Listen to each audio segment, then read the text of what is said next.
Meron na ring resolusyon sa Senado na humihikayat sa gobyerno na makipagtulungan sa investigasyon ng International Criminal Court sa drug war na nakaraang administrasyon. Ang mga bersyon naman yan sa Kamara tatalakayin ngayong araw. May unang balita sina Ian Cruz at Mav Gonzalez. Matapos ang tatlong resolusyong nakahain ngayon sa Kamara para himukin ang gobyerno ng Pilipinas na makipagtulungan sa International Criminal Court, isang kaparehong resolusyon ang inihain sa Senado. Sa Senate Resolution 867 ni Senadora Risa Hontiveros, hindi raw ang mga kaso at ebidensya ng extrajudicial killings ang tatalakayin, kundi ang pakikipagtulungan ng ehekutibo sa ICC.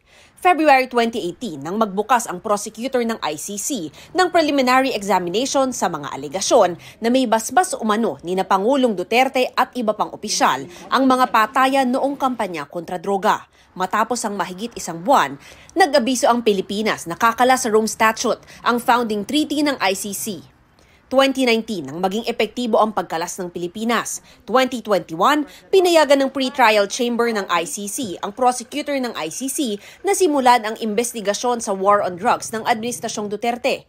Pero hiniling ng Pilipinas na ma-defer o ipagpaliban ng investigasyon.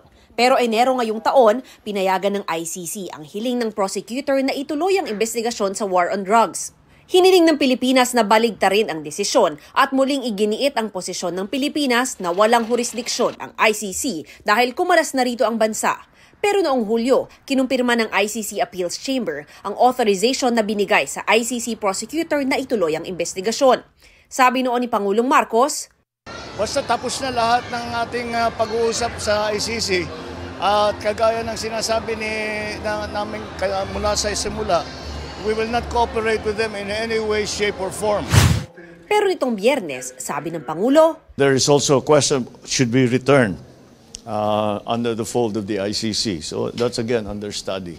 So we'll just keep looking at it and see what our options are. Kahit totoo nga na ang isang huling statement ni Presidente ay walang jurisdiction ang ICC dun sa war on drugs. Pero gaya ng nabanggit ko kanina, napakalaking at positibong senyales yung seryosong pag-aaral na bumalik sa ICC. Isa sa umaalma sa resolusyon, si Senador Bato de la Rosa na naging PNP chief noong war on drugs. Huwag tayo magplastikan dito. Tanungin ko, naniwala ka ba na hindi gumagana ang hustisya sa Pilipinas? Then, bakit ka nag-file ng resolusyon na papasukin sila, na papakialaman tayo dito? No! Kumpiyansa rin si De La Rosa na hindi pa rin papapasukin ni Pangulong Marcos sa bansa ang ICC. Tagal ko na sinabi sa iyo yan na gabuhok mo man, kahit isang buhok mo, hindi mahawakan ng ICC.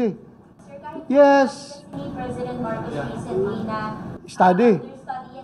Pinapaganahan lang yung mga pro-ICC. Well, he's just being too gentleman about it. Since may naglumabas yung issue na yan, then makasabi niya, sige, pwede pag-aralan. Si Senadora Amy Marcos na malapit na kaibigan ng mga Duterte, nagtataka kung bakit itinutulak ito ngayon sa Senado at Kamara gayong maraming mas mahalagang issue. Talagang basag ulo to. So they're really looking for trouble. But President Duterte has said repeatedly, bring it on. Para sa akin, ang totoo, desisyon nito ng ehekutibo. Ibig sabihin, ang ading ko, si Presidente, na paulit-ulit nang sinabi na hindi papapasukin ang ICC. Sang-ayon po ako doon. Wala pong naghahanap ng trouble. Ang pinakamalaking trouble sa lahat ay yung trouble na ibinagsak sa ulo at buhay ng mga balo at ulila ng extrajudicial killings ng war on drugs. Sa Kamara, nakatagdang dinggin ang mga kaparehong resolusyon para sa pakikipagtulungan sa ICC. Sense of the House naman yan. Yan ang mga ihinay ng ibang mga kongresista. Makakaroon tayo ng tamang panahon sa hearings kung saan ilalabas yung mga arguments for and against.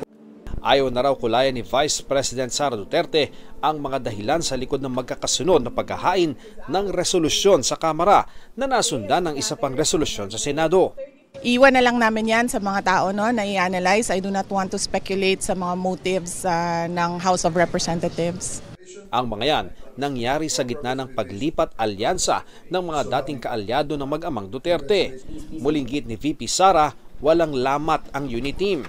Yung mga mahilig sa politika, magmasid sila, and hindi pa talaga kasi ngayon ang panahon ng pamumulitika dahil napakalayo pa ng 2025 and syempre mas malayo pa ang 2028. Sabi ni Duterte, sa Department of Justice nila idaraan ang pag-giit ng kanilang posisyon na hindi dapat makipagtulungan ng Pilipinas sa investigasyon ng ICC. Sabi naman ng DOJ, naninindigan silang walang jurisdiksyon sa bansa ang ICC. Hindi naman po kailangan mag-request dahil hindi naman po nagbago ang stance ng DOJ. Ang kagaya siguro ng sinabi ni Secretary Mulya, pinapag-aralan lang po, dahil meron mga nagsalita galing sa Kongreso at trabaho naman po namin na makinig sa ating co-equal branch of government. Inabangan ng GMA Integrated News si dating Pangulong Rodrigo Duterte sa conferment sa kanya ng Juris Doctor degree sa San Beda University para sana makuhanan siya ng panig pero agad siyang umalis. Ito ang unang balita. Ian Cruz, Mav Gonzalez para sa GMA Integrated News. Mga kapuso, para una ka sa mga balita, mag-subscribe sa GMA Integrated News sa YouTube. Sa mga kapuso abroad, subaybayan niyo po kami sa GMA Pinoy TV at sa www.gmanews.tv.